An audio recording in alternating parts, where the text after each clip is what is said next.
Welcome back to Vuln Vibes. Today we're diving straight into something pretty concerning that's emerged around CrushFTP. Yeah, it's a popular file transfer server, and we've got two significant vulnerabilities on our hands. Right, exactly. We're talking CVE-2025-32102, which is a server-side request forgery, or SSRF. And also CVE-2025-32103, a directory traversal issue, both pretty serious. Oh, definitely. And given our audience knows their way around this stuff, we'll cut straight to the real impacts here. These aren't just theoretical. No, absolutely not. And what's interesting is they affect quite a range of versions, 9.x, 10.x, up to 10.8.4, and even 11.x up to 11.3.1. That's a wide net. Suggests maybe something systemic rather than just a typo somewhere. Could be, yeah. It points to maybe a pattern in how certain things are handled. Okay, so let's tackle the SSRF first. CVE 2025-32102. Looks like the weak spot is in how it handles telnet socket requests. That's right. Specifically, the host and port parameters in those requests. They aren't being validated properly. Right. And for folks listening, what does that lack of validation actually allow an attacker to do? What's the immediate threat? Well, the most obvious one is reconnaissance, pure and simple intel gathering. How so? An attacker can basically feed crafted host and port values into that telnet socket function, and the CrushFTP server itself will try to connect. So the attacker is making the server do the probing for them. Turning the server against itself, or at least against the internal network. Exactly. They can scan ports on internal systems or even external ones just by seeing if the server reports back connected or, connection refused. So it acts like an oracle. Tells them what's open, what's closed. Classic recon technique. Precisely. Gives them a map of potential targets, helps them understand the network layout from a trusted position. Okay, that makes sense.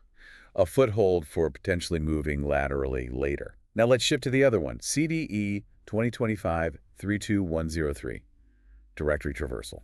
Yeah, and this one's in the web interface function URI path. What caught my eye here was the mention of SMB UNC paths.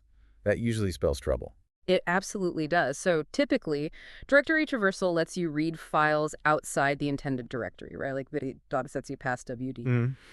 Standard stuff. But this one is interesting because it specifically allows an attacker to access files via network paths, these SMB UNC paths, like some server-some-sharefile.txt. So it's not just local file access, it's potentially network file access. How does it bypass the usual security?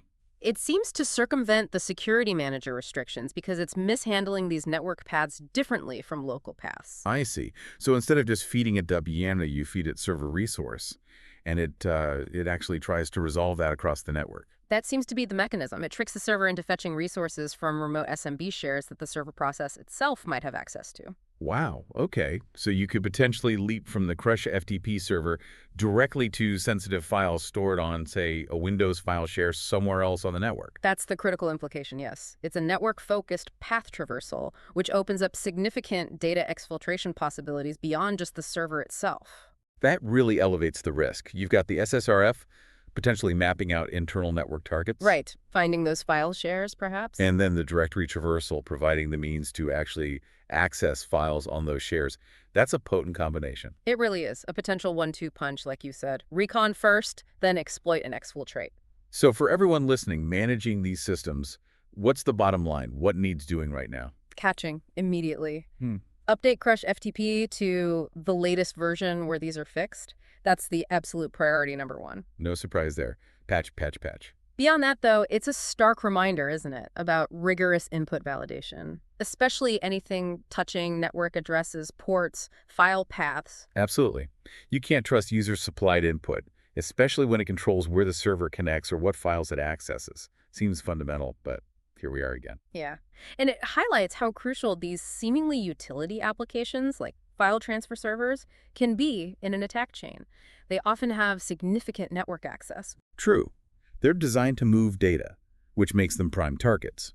This combo attack reinforces needing defense in depth. It does, and it makes you wonder, are we seeing attackers specifically zeroing in more on these kinds of data transfer solutions? That's a really good question. Given the value of the data they handle, it seems logical they'd be high on the list. These vulnerabilities certainly suggest it's a viable and potentially very fruitful attack vector. Definitely food for thought for everyone assessing their own infrastructure. So this deep dive really underscores that constant vigilance, prompt patching, And just understanding these attack vectors are key. Couldn't agree more. Think about how these specific flaws could play out in your environment. Right. What does this tell you about evolving tactics? We definitely encourage digging into the technical write-ups for these CVEs and checking your exposure. Thanks for tuning in.